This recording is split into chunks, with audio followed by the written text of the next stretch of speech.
எல்லாருக்கும் வணக்கம். ஜாவாஸ்கிரிப்ட் பார்த்துட்டு வரோம். அதில் வந்து லாஸ்ட் கிளாஸில் வந்து இஃப் எல்ஸ் பார்த்தோம் இல்லையா, இஃப் எல்ஸ் எல்ஸ் இஃப் அதெல்லாம் பார்த்தோம். ஸோ வந்து இதில் வந்து நம்ம என்ன பார்க்க போகிறோம்னு கேட்டிங்கன்னா, அந்த இஃப் எல்ஸ் வச்சு ஒரு எக்ஸாம்பிள், ரியல் டைம் எக்ஸாம்பிள், அப்புறம் வந்து ஸ்விட்ச் கேஸ் பார்க்க போகிறோம். சரிங்களா? ஸோ ரொம்ப பேசாமல் நம்ம வீடியோக்குள்ளே போயிடலாம். ஸோ ஃபஸ்ட்டு நம்ம பார்க்க போகிறது என்னன்னு கேட்டிங்கன்னா, ஒரு நல்ல எக்ஸாம்பிள் இன்டர்வியூலலாம் கேட்பாங்க. ஸோ லீப் இயர் கண்டுபிடிக்கிறது பற்றி. சரிங்களா? ஸோ லீப் இயர்னால் என்னென்னு கேட்டிங்கன்னா, ஒவ்வொரு வருஷத்துக்கும் 325 நாள், லீப் இயருக்கு மட்டும் 366 நாள். அதாவது ஒவ்வொரு வருஷத்துலையும் 28 நாள் இருக்கும். பிப்ரவரியில் 28 நாள் இருக்கும், பிப்ரவரியில் ஒவ்வொரு வருஷமும். ஆனால் லீப் இயரில் மட்டும் 29 நாள் இருக்கும். அந்த ஒரு நாள் எக்ஸ்ட்ரா வரதான் வந்து லீப் இயர்னு சொல்லுவாங்க. ஸோ 4 வருஷத்துக்கு ஒரு தடவை இது வந்துக்கிட்டே இருக்கும். அதே மாதிரி ஒவ்வொரு செஞ்சுரிக்கும், ஒவ்வொரு நூற்றாண்டுக்கும் இது வந்து மாறும். அதாவது ஒவ்வொரு 400 வருஷத்துக்கும் ஒரு தடவை லீப் இயர் வந்து வரும். சரிங்களா? அது ஏன்னா ஒரு இந்த பூமி சூரியன் சுற்றுறத வச்சு தான் ஒரு நாள் கணக்கிடுறாங்க இல்லையா? அந்த நாளில் வந்து ஒரு நாள் எக்ஸாக்டாக வந்து 24 மணி நேரம் இருக்காது, கொஞ்சம் கூட வரும். அந்த கொஞ்சம் கூட வர நாள் எல்லாமே சேர்ந்து 4 வருஷம் கழித்து ஒரு முழு நாளாகிடும். அந்த நாள் தான் வந்து 4 வருஷத்துக்கு ஒரு தடவை கூட ஒரு நாளாக சேர்ந்து லீப் இயராக வருது. அதே மாதிரி அதுலேயும் இன்னும் கொஞ்சம் கொசுறு இருக்கும் பார்த்தீங்களா, அதெல்லாம் சேர்ந்து 400 வருஷம் கழித்து மறுபடியும் ஒரு நாளாக வந்துடும். ஸோ இந்த வருஷத்துலாம் லீப் இயர் அப்படின்னு சொல்லுவாங்க. ஸோ லீப் இயர் வந்து நம்ம வந்து எடுக்கலாம். 1800லேருந்து 2000 வரைக்கும் வந்து நாம் வந்து எடுக்கலாம். சரிங்களா? ஸோ இதில் பார்த்தீங்கன்னா எல்லாமே கொடுத்துருக்காங்க. இதை வச்சு நாம் வந்து செக் பண்ணிக்கலாம். ஸோ ப்ரோக்ராம் எழுதலாமா? ஃபஸ்ட்டு வந்து நம்ம என்ன பார்க்குறோன்னா, ஒரு 2 விதத்தில் வந்து இதை சால்வ் பண்ணலாம். எனக்கு தெரிஞ்சு இன்னும் நீங்கள் உங்களுக்கு வேணால் நீங்கள் யோசிச்சிக்கலாம். சரிங்களா? ஸோ ஃபஸ்ட்டு நான் இயர் அப்படின்னு ஒரு வேரியபிள் போட்டுக்கிறேன். இதுக்கு எந்த வேல்யூமே இப்போதைக்கு கொடுக்க போகிறதில்ல. ஸோ ஃபஸ்ட்டு நான் என்ன பண்ணுறேன், ஒரு வருஷம் வந்து செஞ்சுரியான்னு பார்க்குறேன், நூற்றாண்டான்னு பார்க்குறேன். எப்படி பார்க்கலாம்? அந்த வருஷம் 100ஆல் டிவைட் ஆகி எனக்கு ரிமைனிங் 0 கொடுத்ததுன்னா அது வந்து ஒரு செஞ்சுரி. சரிங்களா? இப்படி இது ஒரு நூற்றாண்டாக இருந்ததுன்னா அது 400ஆல் டிவைட் ஆகுதான்னு பார்க்குறோம். இப்போ இங்கே பாருங்கள், இதில் வந்து 1900 இல்லை, ஆனால் 2000 இருக்குது. ஏன்னா இந்த 2000 400ஆல் டிவைட் ஆகும். 1900 100ஆல் டிவைட் ஆன செஞ்சுரியாக இருந்தாலும் அது 400ஆல் டிவைட் ஆகலை. 2100 அது செஞ்சுரி தான், ஆனால் 400ஆல் டிவைட் ஆகலை. அடுத்து 2400 இதெல்லாம் லீப் இயர். சரிங்களா? ஸோ இதெல்லாம் விட்டுருங்க. ஃபஸ்ட்டு இந்த 2000 2100 இதை பற்றி மட்டும் பார்க்கலாம். ஸோ இது நூற்றாண்டுவாக இருந்ததுன்னா, செஞ்சுரியாக இருந்ததுன்னா டெஃபினட்டாக வந்து அது எதால் டிவைட் ஆகணும், 400ஆல் டிவைட் ஆகி 0 கொடுத்தா தான், 400ஆல் டிவைட் ஆனால் தான் அது என்னது, லீப் இயர். சரிங்களா? ஸோ வந்து இந்த இடத்துல நான் டாக்குமெண்ட்.ரைட் போட்டுறேன். இது வந்து ஒரு லீப் இயர் அப்படின்னு சொல்லிடுறேன். இப்போ நீங்கள் பார்த்தீங்கன்னா இந்த இஃப் வந்து நம்ம வந்து எப்போதுமே எப்படி போடுவோம், இப்படி போடுவாங்கன்னு வச்சுக்கோங்களேன், இப்படி போடுவாங்க. ஸோ பிரேஸ் போடணும் இல்லையா, இப்படி போடுவோம். ஆனால் வந்து இஃப் உள்ள ஒரே ஒரு லைன் மட்டும்தான் இருந்ததுன்னா அந்த பிரேஸ் வந்து நமக்கு தேவையில்லை. சரிங்களா? ஞாபகம் வச்சுக்கோங்க. சரி, அதே மாதிரி 400ஆல் டிவைட் ஆகலை அப்படின்னு என்ன அர்த்தம், இது வந்து லீப் இயர் இல்லை அப்படின்னு அர்த்தம். சரிங்களா? ஸோ இது உள்ளே நம்ம வந்து ஒரே ஒரு லைன் தான் போட போகிறோம். அதனால் இதுக்கும் என்ன தேவையில்லைங்க, பிரேஸ் வந்து தேவையில்லை. சரி, இப்போ இதுக்கு வெளியில் நம்ம போட போகிற எல்ஸ் அப்படின்னா என்ன அர்த்தம், இந்த வருஷம் 100ஆல் டிவைட் ஆகாத செஞ்சுரி இல்லாத வருஷங்கள், அந்த வருஷங்கள்லாம் 4ஆல் டிவைட் ஆனாலே போதும். அதாவது இந்த இருக்குது பார்த்தீங்களா, இதெல்லாம் வந்து 4ஆல் டிவைட் ஆனாலே போதும். ஸோ வந்து இப்படி வந்துச்சுன்னா இது உள்ள நம்ம வந்து என்ன போடுறோம், இந்த வருஷம் வந்து 4ஆல் டிவைட் ஆகுதான்னு மட்டும் நம்ம வந்து செக் பண்ணால் போதும். சரிங்களா? ஸோ 4ஆல் டிவைட் ஆகுதான்னு பார்க்குறோம். இதுலேயும் வந்து ஒரே ஒரு வருஷம் தான் இருக்க போகுது. அதனால் நம்ம இங்கேருந்து அப்படியே காப்பி பண்ணிடலாம் வலிச்சு. சரிங்களா? சரி, இப்போ வந்து இது வந்து நம்ம வந்து செக் பண்ணி பார்க்கலாம். இப்போ ஏதாவது ஒரு வருஷம் இதுலேருந்து எடுத்துக்கலாமா, ஒரு 1932 எடுத்துக்கலாம். இது வந்து லீப் இயர்னு எனக்கு வரணும் இல்லையா? ஸோ 1932 இதை நான் போட்டேன். இதை வந்து நான் வந்து லைவ் சர்வரில் ஓப்பன் பண்ணிக்கிறேன். ஓப்பன் வித் லைவ் சர்வர் கொடுங்க. ஸோ விண்டோஸ் லெஃப்ட்டு இப்படி வச்சுட்டோன்னா இதை வந்து விண்டோஸ் ரைட்டு கொடுத்துட்டு இதை விண்டோஸ் லெஃப்ட்டில் வச்சுக்கலாம். ஓகே, சரிங்களா? இப்போ லீப் இயர்னு சொல்லி வருது. இது வந்து எப்படி நடக்குதுன்னு பார்த்தீங்கன்னா, 1932 வருது, 100ஆல் டிவைட் ஆகி 0 கொடுக்குமா, கொடுக்காது. இது நூற்றாண்டு கிடையாது. ஸோ இது உள்ளே போகாது ஃபுல்லாக. அப்புறம் இங்கே வந்துடும். இதில் 4ஆல் டிவைட் ஆனால் மட்டும் லீப் இயர்னு வரப்போகுது, இல்லைன்னா நாட் லீப் இயர்னு வரணும். நான் எல்லாத்துலேயும் லீப் இயர்னு கொடுத்து வச்சுருக்கேன்னா அடக்கடவுளே. ஸோ அப்படி லீப் இயர் தான் வரப்போகுது. சரிங்களா? சரி, இதே மாதிரி வேறு வருஷம் எடுத்துக்கலாம், 2000 எடுத்துக்கலாம். இதுவும் எனக்கு லீப் இயர்னு சொல்லி வரணும். இப்போ இந்த 2000க்கு பார்த்தீங்கன்னு வச்சுக்கோங்களேன், இதே மாதிரி தான் 100ஆல் டிவைட் ஆகி 0 கொடுக்கும். அப்படி கொடுத்துச்சுன்னா அது 400ஆலையும் டிவைட் ஆகி 0 கொடுத்துச்சுன்னா லீப் இயர், இல்லைன்னா லீப் இயர் இல்லை. ஸோ அடுத்து நான் இதில் வந்து 2001 போடுறேன். என்ன ஆகுது, 100ஆல் டிவைட் ஆகி 0 கொடுக்குமா, கொடுக்காது. அப்போ வந்து டேரெக்டாக இங்கே வந்துடும். 4ஆல் டிவைட் ஆகி 0 கொடுக்குமா, கொடுக்காது. அப்போ இதுவும் நாட் லீப் இயர். ஓகே, அதே மாதிரி இப்போ 1900 போடுறேன், அதுவும் லீப் இயர் இல்லை இல்லையா? ஸோ இங்கே பார்த்தீங்கன்னா இது 100ஆல் டிவைட் ஆகி 0 கொடுக்கும், ஆனால் 400ஆல் டிவைட் ஆகி 0 கொடுக்காது. ஸோ டெஃபினட்டாக நாட் லீப் இயர் அப்படின்னு சொல்லி வந்துடும். இது வந்து ஒரு மெத்தட். இதே மாதிரி வேறு என்ன மெத்தடில் போடலாம் கேட்டிங்கன்னா, இன்னொரு ஒரே லைனில் போடுறதுக்கு ஒரு மெத்தட் இருக்குது. இதெல்லாம் நீங்கள் ப்ராக்டிஸ் பண்ணிங்கன்னா நீங்கள் யோசிச்சிங்கன்னா தன்னால் வந்துடும். சரிங்களா? இப்போ பாருங்கள், நான் வந்து இதை எப்படி எடுத்துக்க போகிறேன்னா, சாதாரணமாக ஒரு வருஷம் 400ஆல் டிவைட் ஆனால் போதும் அப்படின்னு நான் எடுத்துக்கிறேன். சரிங்களா? 400ஆல் மட்டுமே டிவைட் ஆனால் போதும் அப்படின்னு சொல்கிறேன். அல்லது அதாவது இதில் பார்த்தீங்கன்னா, இதில் வரக்கூடிய வருஷங்களில் வந்து 400ஆல் டிவைட் ஆகிறது இந்த 2000, 2400. ஒன்று இப்படி 400ஆல் டிவைட் ஆகணும். மீதி எதுவுமே 400ஆல் டிவைட் ஆகுது. பார்த்தீங்களா? 1900, 1800, 2100. சரிங்களா? அல்லது இன்னொரு கண்டிஷன் கொடுக்குறோம்.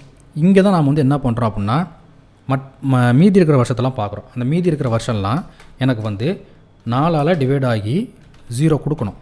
ஓகே, ஃபைன் தான். ஆனால் இந்த 4ஆல் டிவைட் ஆகி 0 கொடுக்குற வருஷங்கள் எதுவுமே பார்த்திங்கன்னா நூற்றாண்டாக இருக்கக்கூடாது. அப்படி இருந்தால் என்ன ஆகும்?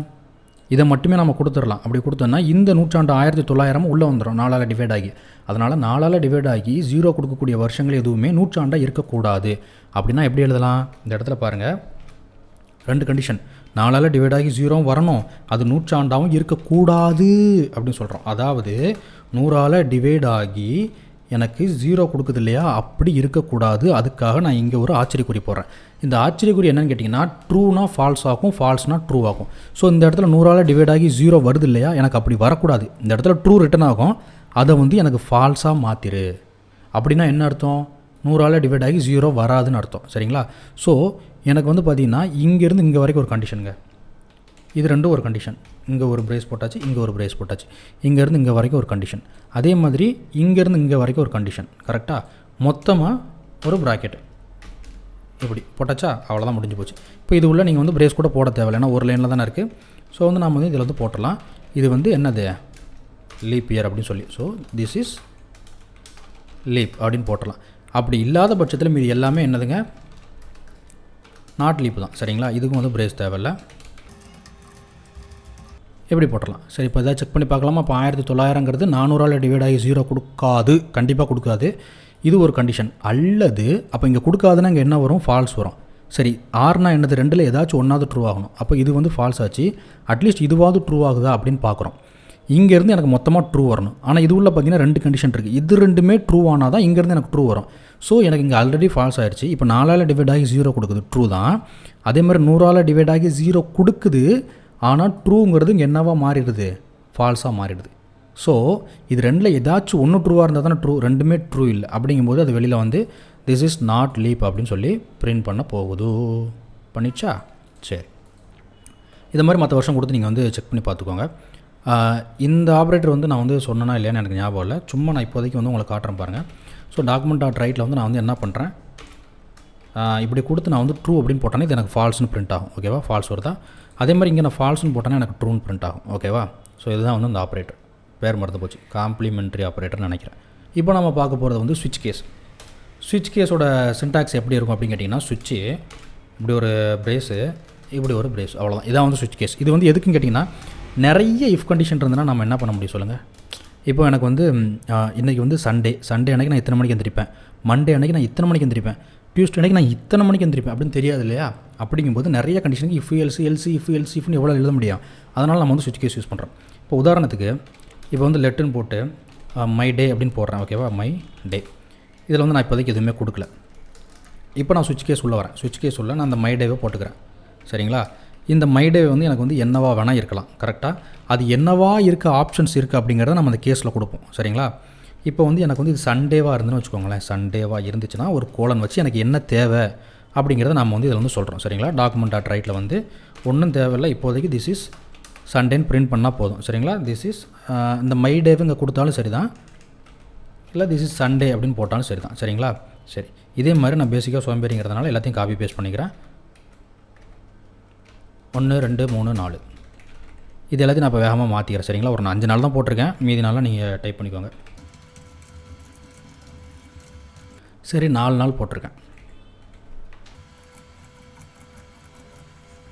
சரி, ஓகேங்க. இந்த மாதிரி போட்டேன்னா இப்போ நான் இந்த இடத்துல நான் வந்து என்ன கொடுக்குறேன், இந்த இடத்துக்கு வேல்யூ வந்து சண்டேன்னு கொடுக்குறேன். அப்போது இந்த மை டேவோட வேல்யூ என்ன, சண்டே.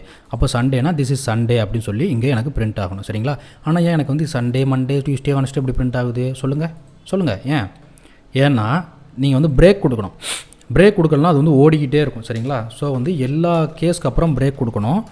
எல்லா கேஸ்க்கு அப்புறம் இல்லை, எல்லா இதுக்கப்புறமும் கொடுக்கணும். கடைசி லைனை தவிர நான் சொல்கிறேன் பாருங்கள். இப்போ வந்து நான் இதில் பிரேக் கொடுத்துறேன், எல்லாத்துலேயுமே வந்து பிரேக் கொடுத்துறேன். சரிங்களா? கடைசியில் ஒன்று உண்டுங்க, அது பேர் டிஃபால்ட். டிஃபால்ட்னா என்னென்னா, சம்மந்தமே இல்லாமல் ஏதாச்சும் ஒன்று கொடுக்குறாங்கன்னு வச்சுக்கோங்களேன். இந்த கேஸில் எதுவுமே சூட் ஆகலை அப்படின்னா டிஃபால்ட்டாக எனக்கு ஒரு வேல்யூ பிரிண்ட் ஆகணும் அப்படி சொல்லி நம்ம இங்கே போட்டுக்கலாம். சரிங்களா? இந்த கடைசியாக போகிற லைனுக்கு வந்து நாம் வந்து பிரேக் கொடுக்க தேவையில்லை. ஏன்னா அதுவாகவே பிரேக் ஆகிடும், அதுக்கப்புறம் எதுவுமே இல்லை இல்லையா? ஸோ வந்து அதுவாகவே பிரேக் ஆகிடும். சில பேர் நினச்சிக்கிட்டு இருப்பாங்க டிஃபால்ட்டுக்கு பிரேக் கொடுக்க தேவையில்லை. அப்படி கிடையாது, லாஸ்ட்டாக வரதுக்கு பிரேக் கொடுக்க தேவை. இந்த டிஃபால்ட்டை நீங்கள் மேலே கூட போட்டுக்கலாம். சரிங்களா? நாட் வேலிட் டே அப்படின்னு சொல்லி போட்டுறேன். இப்போ இந்த இடத்துல சண்டேக்கு பதிலாக வந்து நான் வந்து ஏதோ ஒன்று கொடுக்குறேன் அப்படின்னா திஸ் இஸ் நாட் வேலிட். இந்த ஸ்ட்ரிங் வந்து இங்கே எதுலேயுமே மேட்ச் ஆகலை. இந்த ஸ்ட்ரிங் இங்கே வருது, இங்கே எதுலேயுமே மேட்ச் ஆகலைன்னு சொல்லிட்டு எனக்கு இங்கே பிரிண்ட் ஆகுது. இந்த டிஃபால்ட் வந்து கடைசியாக தான் போடணும்னு அவசியம் இல்லை, நம்ம வந்து டாப்பில் கூட போட்டுக்கலாம். இங்கே கூட போட்டோம், ஆனால் பிரேக் கொடுக்கணும், அதான் பிரச்சனை. சரிங்களா? பிரேக் கொடுத்தா தான், இல்லைன்னு வச்சுக்கோங்களேன் இதை தாண்டி ஓடிக்கிட்டே இருக்கும். கடைசியில் இருக்கிற லைனுக்கு பிரேக் தேவையில்லை, போட்டாலும் ஒன்றும் பிரச்சனை இல்லை. சரிங்களா? இப்போவும் பாருங்கள், இப்போ வந்து நாட் வேலிட் டேன்னு தான் பிரிண்ட் ஆகுது. சரிங்களா? இதில் வேறு என்ன பார்க்க வேண்டியிருக்கு அப்படின்னு கேட்டிங்கன்னா, இது ஒரு ஸ்ட்ரிக்ட் ஆப்ரேட்டர். இப்போ இந்த மை டேங்கிறத நான் இங்கே போட்டிருக்கேன் இல்லையா, இப்படி கூட கொடுக்க தேவையில்லை. இந்த ஸ்ட்ரிங்கோட மொத்தமாக காப்பி பண்ணி இங்கே கூட கொடுக்கலாம், இப்படி கூட கொடுக்கலாம். எல்லாம் ஒன்று தான், this is not a valid தான் வரும். இந்த சண்டேவை காப்பி பண்ணி இங்கே கொடுத்தீங்கனாலும் அதே தான், திஸ் இஸ் சண்டே தான் வரப்போகுது. சரிங்களா? இருந்தாலும் நம்ம ஒரு ப்ராப்பராக ஒரு வேரியபிள் வச்சு கொடுத்துருக்கோம். இது வந்து ஸ்ட்ரிக்ட் ஆப்ரேட்டருங்க. அதாவது இந்த இடத்துல நான் வந்து ஒரு 5 கொடுக்குறேன்னு வச்சுக்கோங்களேன். சரியா? இப்போ நான் என்ன பண்ணுறேன், இந்த இடத்துல இந்த சண்டே இருக்கு இல்லையா, இதில் 5 கொடுக்குறேன். இங்கே வந்து 4 3 2 இப்படி வந்து எதுனாலும் நான் கொடுத்துக்கிறேன். சரிங்களா? 3 2 இங்கே வந்து 1. இப்போ வந்து நீங்கள் என்ன வரும்னு நினைக்கிறீங்க? இந்த இடத்துல மை டே வந்து 5 இருக்குது. அப்போ 5 வந்து திஸ் இஸ் சண்டேன்னு பிரிண்ட் ஆகணும் இல்லையா? ஆனால் திஸ் இஸ் நாட் வேலிட் டேன்னு வருது. ஏன்? எப்போ வேலிட் டேன்னு வரும்? இந்த 5 இங்கே எங்கேயுமே இல்லைனா தான் இந்த டிஃபால்ட் பிரிண்ட் ஆகும். ஆனால் ஏன் பிரிண்ட் ஆகுது? இங்கே 5 இருக்குது. ஏன்னா இங்கே 5ங்கிறது நம்பர், இன்டீஜர். இங்கே என்னவாக இருக்குது? அது ஸ்ட்ரிங்காக இருக்குது. ஸோ ஸ்ட்ரிக்ட் ஆப்ரேட்டருங்க, அதை மட்டும் ஞாபகம் வச்சுக்கோங்க. இந்த இடத்துல நீங்கள் வந்து 5ன்னு இப்படி கொடுத்தா மட்டும்தான் திஸ் இஸ் சண்டேன்னு பிரிண்ட் ஆகும். அப்படி இல்லாத பட்சத்தில் இந்த இடத்துலையாவது நீங்கள் குறைஞ்சபட்சம் என்ன போடணும், இதை ஒரு ஸ்ட்ரிங்காக மாற்றணும். இப்படி கொடுத்தா தான் உங்களுக்கு வந்து டபுள் கோட்ஸ்னாலும் சரி, சிங்கிள் கோட்னாலும் சரி, ரெண்டுமே ஸ்ட்ரிங்கு தான். Strict operator. சரிங்களா? இப்போ வந்து எனக்கு இன்னொரு பிரச்சனை, 5ன்னு கொடுத்தா எனக்கு சண்டேவும் வரணும், மண்டேவும் வரணும்னு வச்சுக்கோங்களேன். ஒன்றுமே பண்ண வேண்டாம், இதை அப்படியே எடுத்து விட்டுனா முடிஞ்சு போச்சு. இப்போ நீங்கள் 5ன்னு கொடுத்தீங்கன்னா இந்த இடத்துல சண்டேவும் பிரிண்ட் ஆகும், மண்டேவும் பிரிண்ட் ஆகும். எனக்கு வந்து டியூஸ்டேவும் சேர்த்து பிரிண்ட் ஆகணும் அப்படின்னாலும் பிரிண்ட் ஆகும். இப்போ பாருங்கள், Sunday this is Monday, this is Tuesday, இப்படி பிரிண்ட் ஆகுது இல்லையா? சரி, 5ன்னு கொடுத்ததுனால இப்போ இந்த இடத்துல நான் வந்து 2 கொடுத்தேன்னு வச்சுக்கோங்களேன். 2 கொடுத்தா என்ன ஆகும்? வெட்னஸ்டேங்கிறது பிரிண்ட் ஆகும். சரி தான். அதே மாதிரி நான் இப்போ வந்து சம்மந்தமே இல்லாமல் ஒன்று கொடுக்குறேன், வேறு அப்படி கொடுக்குறேன் அப்படின்னா this is not a valid day. இது வந்து சுவிட்ச் கேஸுங்க. சரிங்களா? இதில் வேறு எதுவும் இருக்குதா? எனக்கு தெரிஞ்சு வேறு எதுவும் இல்லை, இருந்தால் நான் சொல்கிறேன். இப்போ நீங்கள் பார்த்தீங்கன்னா இது ரெண்டையுமே சேர்த்து நம்ம யூஸ் பண்ணுவோமே, என்ன கெட்டு போச்சு? இஃப் கிளாஸையும் சுவிட்சையும் சேர்த்து நம்ம யூஸ் பண்ணலாம். சரிங்களா? இப்போ வந்து நான் வந்து இஃப்பில் வந்து என்ன கொடுக்குறேன் அப்படின்னா, இப்போ வந்து ஒருத்தவங்க வந்து மாதம் கொடுக்குறாங்கன்னு வச்சுக்கோங்களேன். எனக்கு வந்து என்ன பிரிண்ட் ஆகணும்னா, அந்த மாதத்தில் வந்து எத்தனை நாட்கள் அப்படின்னு சொல்லி பிரிண்ட் ஆகணும். சரியா? எதோ ப்ரெஸ் பண்ணி விட்டேன்னு நினைக்கிறேன். சரிங்களா? இப்போ வந்து ஒருத்தவங்க மாதம் கொடுக்குறாங்கன்னா எனக்கு வந்து அதில் எத்தனை நாளும் பிரிண்ட் ஆகணும். எனக்கு தெரியும் இந்த 1வது மாதம், 3வது மாதம், 5வது மாதம் இதெல்லாம் 31 நாள் வரும். மீதி எல்லாத்துலேயுமே வந்து 30 நாள் வரும். ஆனால் பிப்ரவரி நம்ம சொல்லவே முடியாது, ஏன்னா 4 வருஷத்துக்கு ஒரு தடவை மாறும்னு சொல்லி நம்ம இப்போ தான் பார்த்தோம். ஸோ வந்து வருஷமும் தேவைப்படுது. வருஷத்தை பொறுத்து தான் வந்து நம்ம ஒரு மாதத்தில் எத்தனை நாள்னு சொல்ல முடியும். ஸோ அந்த மாதிரி ஒரு ப்ரோக்ராம் எழுதலாமா, ரெண்டையும் யூஸ் பண்ணி. இப்போ வந்து நான் வந்து இயர் வாங்கிக்கிறேன் ஃபஸ்ட்டு. இது வந்து நம்ம வாங்குகிற இயர். அதே மாதிரி மாதமும் எனக்கு தேவைப்படுது. சரிங்களா? ஸோ மாதமும் வந்து நான் வந்து வாங்கிக்கிறேன். இப்போ நான் என்ன பண்ண போகிறேன் அப்படின்னா, மாதத்தை பொறுத்து தான் கண்டுபிடிக்க போகிறேன். காமனாக வந்து மாதத்தை பொறுத்து தான். ஸோ வந்து மாதம் வந்து ஏதோ கொடுக்குறாங்கன்னு வச்சுக்கோங்களேன். சுவிட்சில் நம்ம போடுறோம். போட்ட உடனே கேஸில் வந்து என்ன போடுறோன்னா 1வது மாதம். சரிங்களா? அதே மாதிரி 1 3 5 7 9 11 இது எல்லாத்துக்குமே எத்தனை? 31 நாள். சரிங்களா? ஸோ இதுக்கெலாம் 31 நாள் இல்லையா? ஸோ வந்து இப்படி போட்டு நீங்கள் என்ன பண்ணிடலாம், சிம்பிளாக வந்து ஒரு வேரியபிளில் கூட ஸ்டோர் பண்ணிடலாம் இந்த வேல்யூ வந்து. சரிங்களா? லெட் டேஸ் அப்படின்னு ஒரு வேரியபிள் போட்டு இதில் கூட நம்ம வந்து ஸ்டோர் பண்ணிக்கலாம். இதில் வந்து நம்ம எந்த வேல்யூ கொடுக்காம இங்கே வந்து கடைசியாக பிரிண்ட் பண்ணிக்கலாம், ஒன்றும் அவசரம் இல்லை. சரிங்களா? ஸோ வந்து டேஸில் வந்து நாம் வந்து எவ்வளோ ஸ்டோர் பண்ணலாங்க? 31 அப்படிங்கிறத ஸ்டோர் பண்ணிடலாம். சரிங்களா? அடுத்து இதே மாதிரி ரெட்டப்பட மாதம்லாம் இருக்குது பார்த்தீங்களா? இதில் 2 மட்டும் விட்டுருங்க. 3 5 4 6 இதெல்லாம் வருமா? அதெல்லாம் வேகமாக கொடுத்துடலாமா? ஸோ இந்த மாதத்துக்குலாம் எனக்கு வந்து எத்தனை நாளுங்க? 30 நாள். கரெக்டாக தானே சொல்கிறேன்? கரெக்டாக தான் சொல்கிறேன்னு நினைக்கிறேன். சும்மா நான் உங்களுக்கு புரியறதுக்காக தான் சொல்கிறேன். நீங்கள் உங்களுக்கு வேணுங்கிறத நீங்கள் எல்லாமே தரவாக செக் பண்ணி டேட்டாவெலாம் தரவாக செக் பண்ணிட்டு நான் வந்து உங்களுக்கு ஐடியா மட்டும் தான் கொடுக்குறேன். சரிங்களா? சரி, இதுவே வந்து எனக்கு கேஸ் வந்து 2 இருந்துன்னு வச்சுக்கோங்களேன். அதாவது யாராவது 2வது மாதம்னு சொல்லி கொடுத்தா மட்டும் எனக்கு என்ன பிரச்சனைனா, ஒரு பிரச்சனை இருக்குது. என்ன பிரச்சனைன்னு கேட்டிங்கன்னா, இந்த 2 இருந்துன்னா நான் என்ன பண்ணணும், அது லீப்பாக இல்லையான்னு செக் பண்ணணும். ஸோ நாம் போட்டோம் பார்த்தீங்களா லீப்பு, எப்படிங்க அந்த வருஷம் வந்து எனக்கு வந்து 400ஆல் டிவைட் ஆகி மீதி வேணால் ஸ்கிப் பண்ணிக்கோங்க, ஒன்றும் பிரச்சனை இல்லை. மீதி 0 கொடுக்கணும். அட் த சேம் டைம் அப்படி 400ஆல் இல்லைன்னா எனக்கு என்ன பண்ணணும், அதே வருஷம் வந்து 100ஆல் 4ஆல் டிவைட் ஆகி எனக்கு 0 கொடுத்துச்சு அப்படின்னா அது 100 இருக்கக்கூடாது இல்லையா? ஸோ வந்து அது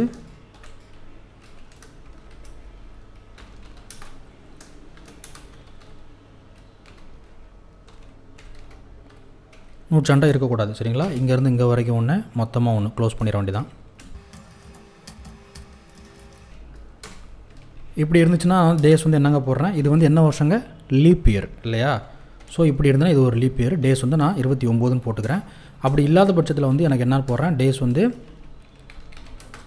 28 அப்படின்னு சொல்லி ஸ்டோர் பண்ணிக்கிறேன். கரெக்டாக தானே போயிட்டுருக்கலாம். 100ஆல் டிவைட் ஆகுது. சரி, இப்படி இருந்தால் லீப் இயர் ஓகேவா? சரி, இது வரைக்கும் நம்ம கரெக்டாக போயாச்சு. இப்போ வந்து நம்ம கடைசியாக எல்லாத்தையும் விட்டு வெளில வந்து டிஃபால்ட் கூட போட்டுக்கலாம். இப்போ யாராவது வந்து தப்பாக ஏதாவது கொடுத்தாங்கன்னு வச்சுக்கோங்களேன், டிஃபால்ட் போட்டுக்கலாம். டிஃபால்ட் வந்து என்னங்க, டேஸ்ன்னு கூட போட வேண்டாம். எதுக்கு டேஸ் போட்டுட்றீங்க, இது வந்து வேலிட் இல்லை அப்படின்னு சொல்லி, இல்லை இது தப்புடா தம்பி அப்படின்னு ஏதாவது நீங்கள் சொல்லிக்கலாம். சரிங்களா? Not valid. இப்போ வந்து நம்ம வந்து என்ன பண்ணுறோம் அப்படின்னா பிரிண்ட் பண்ண போகிறோம். சரிங்களா? டாக்குமெண்ட் டாட் ரைட்டில் திஸ் மந்த் ஹேஸ் எத்தனை டேஸ். ஸோ வந்து ப்ளஸ் போட்டு அந்த வேரியபிள் நேம் என்னங்க, அந்த வேரியபிள் நேமு டேஸு ப்ளஸ் போட்டு ஸ்ட்ரிங்கு. இது ரெண்டுக்கு வித்தியாசம் இருக்குது பார்த்தீங்களா? இந்த டேஸில் இந்த வேல்யூ வந்து ஸ்டோர் ஆகும், இந்த டேஸுங்கிறது இத்தனை நாட்கள் அப்படின்னு சொல்லி ஸ்ட்ரிங்காக வந்து பிரிண்ட் ஆகும். சரிங்களா? இதை டெஸ்ட் பண்ணி பார்க்கலாமா? இப்போ வந்து நான் வந்து எக்ஸாம்பிளுக்கு வந்து 2000 என்னதான் சொல்லுங்கள், 2000 லீப் இயர். அப்போ வந்து எனக்கு வந்து பிப்ரவரியில் என்னங்க வரும், பிப்ரவரி கொடுத்தேன் அப்படின்னா, பிப்ரவரி கொடுக்குறேன்னு வச்சுக்கோங்களேன், எனக்கு வந்து நான் எப்படி என்ன வரணும், not valid this month has 29 டேஸ்ன்னு கரெக்டாக வருது. ஆனால் ஏன் நாட் வேலிட் வருதுன்னு தெரியல. ஏன் வருதுன்னா நாம் பிரேக்கு கொடுக்க மறந்துட்டோம், அதனால தான் வருது. சரிங்களா? இங்கேயும் பிரேக் கொடுக்க மறந்தாச்சு, இங்கேயும் பிரேக் கொடுக்க மறந்தாச்சு, எல்லா இடத்துலையும் நம்ம பிரேக் கொடுக்க மறந்தாச்சு. அதை வந்து மறக்காமல் கொடுத்துடணும். சரிங்களா? என்னைய மாதிரி இருக்காதீங்க. ஓகே. ஸோ இப்போ பார்த்தீங்கன்னா எனக்கு எவ்வளோ வருது, திஸ் மந்த் ஹேஸ் 29 டே, 2000 2வது மாதம், ஏன்னா லீப் வருஷம். அதே மாதிரி 2200 பார்த்தீங்கன்னா இதை வேறு இப்படி வச்சுக்கலாமா? இப்போ 2200 பார்த்தீங்கன்னா அது லீப் இயர் இல்லை, அதனால் 28 நாள் வருது. 2400 பார்த்தீங்கன்னா அது லீப் இயர் 29 டேஸு. இதுவே வந்து 2400 ஃபஸ்ட்டு மாதம் எப்போதுமே 31 நாள் தான். அதே மாதிரி 11வது மாதமும் 31 நாள் தான். அதே மாதிரி 12வது மாதம் வந்து 30 நாள். ஸோ இது வந்து ஸ்விட்ச் கேஸு, அதோட ஒரிஜினல் இதெல்லாம் நம்ம வந்து பார்த்துருக்கோம், ரியல் லைஃப் இதெல்லாம். சரிங்களா? அடுத்த வீடியோவில் என்ன பார்க்க போகிறோம் எனக்கு தெரியலை. அடுத்த வீடியோ வரும்போது பார்த்துக்கலாம். வணக்கம்.